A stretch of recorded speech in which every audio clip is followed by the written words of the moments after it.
আজ আমি বানাবো এগ পোচ কারি বা ডিমের পোচ কারি। এই রেসিপিটা অনেক ছোটোবেলা থেকে আমি আমার বাড়িতে খেয়ে আসি, আর আমার বাড়িতে মাঝে মাঝে এখন আমি এটা রান্না করে থাকি। ডিম কষা একভাবে রোজ খেতে ভালো না লাগলে এই রেসিপিটা বানাতে পারেন, খেতে কিন্তু দুর্দান্ত হয়। তো হ্যালো বন্ধুরা, আমি শুভ্রা রান্নাঘরে পরিবার চ্যানেলে আপনাদের স্বাগত জানাই। চলুন তবে রেসিপিটা দেখে নেওয়া যাক।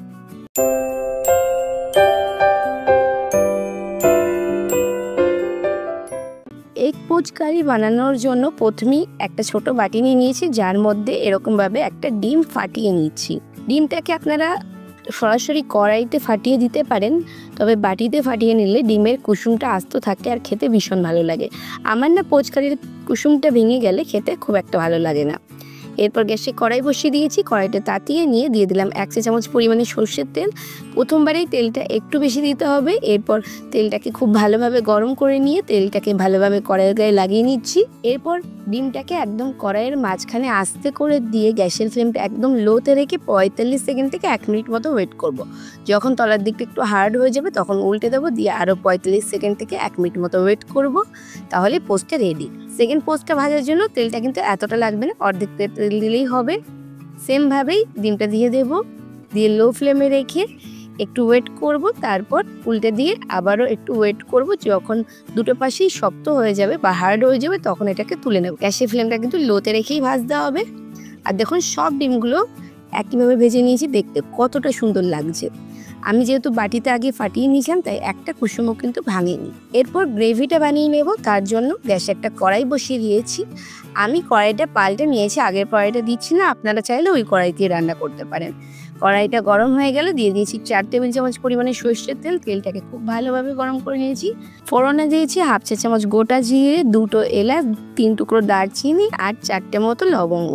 ফোড়নটা দেওয়ার পর 30 সেকেন্ড মতো নেড়ে নিয়ে 2টো বড় সাইজের পেঁয়াজ মিহি করে চপ করে দিয়ে দিয়েছি।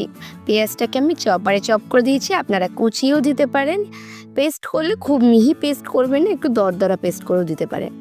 এরপর পেঁয়াজটাকে নেড়ে চেড়ে ভেজে নেব 3 থেকে 4 মিনিট হাই টু মিডিয়াম ফ্লেমে রেখে। যখন পেঁয়াজটার রং পাল্টে যাবে তখন এর মধ্যে দিয়ে দিলাম 2 চা চামচ পরিমাণে আদা রসুন বাটা। আদা রসুন সমান পরিমাণে দিয়ে বেটে নিয়েছি। এরপর এটাকেও 2 মিনিট মতো নেড়ে নিচ্ছি। যখন আদা রসুনের কাঁচা গন্ধ কেটে যাবে তখন এর মধ্যে দিয়েছি মাঝারি সাইজের একটা টমেটো কুচি করে। টমেটোটা দিয়েও একটু নেড়ে চেড়ে মিশিয়ে নিচ্ছি 1 মিনিট মতো। এরপর দিয়ে দেবো কিছু গুঁড়ো মশলা। প্রথমে দিয়ে দিচ্ছি 1 চা চামচ লবণ, 1/2 চা চামচ ধনে গুঁড়ো, 1/2 চা চামচ জিরে গুঁড়ো, 1/2 চা চামচ হলুদ, 1/2 চা চামচ কাশ্মীরি লঙ্কার গুঁড়ো, আর দিয়েছি 2টো লঙ্কা কুচি। ঝাল যদি আপনারা বেশি খান তাহলে এখানে 1/2 চা চামচ লাল লঙ্কার গুঁড়ো বা লঙ্কা কুচি আরও একটু বেশি পরিমাণে অ্যাড করতে পারেন। এরপর সমস্ত কিছু লো ফ্লেমে রেখে একটু কষিয়ে নেব 2 মিনিট থেকে 3 মিনিট মতো। এরকমভাবে কষিয়ে নেওয়ার পর এর মধ্যে দিয়ে দিচ্ছি 1/2 কাপ পরিমাণে জল। জলটা দেওয়ার পর আবার মশলার সাথে একটু নেড়ে চেড়ে মিশিয়ে নিচ্ছি। জল দিয়ে মশলাটাকে কষানো অনেক বেশি ভালো হবে। এরপর গ্যাসের ফ্লেমটা লোতে রেখে ঢাকা চাপা দিয়ে কষিয়ে নেব 5 মিনিট মতো। 5 মিনিট পর ঢাকনাটা খুলে নিচ্ছি, আর দেখুন মশলাটা কিন্তু একদম সফট হয়ে গেছে। এরপর নেড়ে চেড়ে আবারও 2 মিনিট মতো একটু কষিয়ে নিচ্ছি, খুব ভালোভাবে তেলটা ছেড়ে যাওয়া পর্যন্ত। দেখুন মশলাটা খুব সুন্দরভাবে কষানো হয়ে গেছে, আর মশলা থেকে কিন্তু তেল ভাজতেও শুরু করেছে। এই পর্যায়ে আমি অ্যাড করে দিচ্ছি জল। প্রথমে আমি 1 কাপ পরিমাণে জল অ্যাড করছি। জলটা দেওয়ার পর একটু নেড়ে চেড়ে মিশিয়ে নিচ্ছি। আমার মনে হচ্ছিল আরও একটু জল লাগবে, তাই পরে আমি আরও 1/2 কাপ পরিমাণে জল অ্যাড করেছি। ঝোলটা আপনারা আপনাদের পছন্দ মতো কম বেশি করে নেবেন। এরপর আমি গ্যাসের ফ্লেমটা বাড়িয়ে দিয়েছি। ডিম পোচ একটু গ্রেভি টানবে, তাই জলের পরিমাণ একটু বেশি দিতে হবে। আর এখানে কিন্তু আমি উষ্ণ গরম জল দিয়েছিলাম। গ্যাসের ফ্লেম বাড়িয়ে দেওয়ার পর যখন গ্রেভিটা এরকম টকবকিয়ে ফুটতে শুরু করবে তখন একটু নেড়ে চেড়ে মিশিয়ে নিয়ে এর মধ্যে দিয়ে দিচ্ছি একে একে ডিমগুলো বা ডিমের পোচগুলো। ডিমের পোচগুলো দিয়ে হালকা হাতে খুন্তি দিয়ে নেড়ে চেড়ে দেবো। আর এই পর্যায়ে কিন্তু গ্যাসের ফ্লেমটা হাইতে থাকবে। যখন আবার ফুটতে শুরু করবে তখন গ্যাসের ফ্লেমটা একদম লোতে করে ঢাকা চাপা দিয়ে রান্না করে নেব 5 মিনিট মতো। ডিমের পোচ রান্না হতে বেশি সময় লাগে না, তাই 5 মিনিটে যথেষ্ট।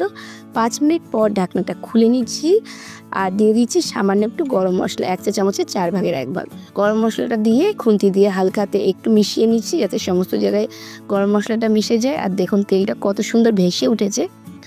রান্নাটা কিন্তু প্রায় শেষের দিকে, আপনারা গ্রেভিটা কম বেশি করে নেবেন। আমি শেষে দিয়ে দিলাম বেশ কিছুটা ধনেপাতা দিয়ে গ্যাসের ফ্লেম অফ করে দিয়ে স্ট্যান্ডিং টাইম দিয়ে গরম গরম ভাতের সাথে সার্ভ করে দেবো। তবে ডিমের পোচকারি কিন্তু রুটি পরোটার সাথেও দুর্দান্ত লাগে। তো দেখতেই পেলেন ডিমের পোচকারি বানানো কতটা সহজ। ডিম কষার থেকে কিন্তু এর স্বাদ অনেকটাই আলাদা।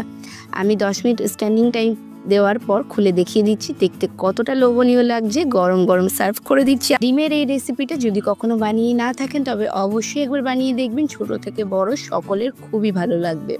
তাহলে বন্ধুরা, আমার আজকের রেসিপিটা কেমন লাগলো অবশ্যই কমেন্টস করে জানাবেন। ভালো লাগলে লাইক শেয়ার করে অন্যদের দেখার সুযোগ করে দেবেন। ফেসবুক থেকে আমার রেসিপিটা দেখে থাকলে অবশ্যই আমার পেজটাকে ফলো করে দেবেন। ইউটিউব থেকে দেখে থাকলে চ্যানেলটাকে সাবস্ক্রাইব করে পাশে থাকা বেল আইকনে ক্লিক করে দেবেন, যাতে পরবর্তীকালে চ্যানেলে যখন নতুন কোনো রেসিপির ভিডিও আপলোড করব সবার আগে আপনাদের ফোনে নোটিফিকেশন পৌঁছে যাবে। আজকে এই পর্যন্তই, আবার আসবো অন্য কোনো দিন অন্য কোনো রেসিপি নিয়ে। ততক্ষণ ভালো থাকবেন, সুস্থ থাকবেন।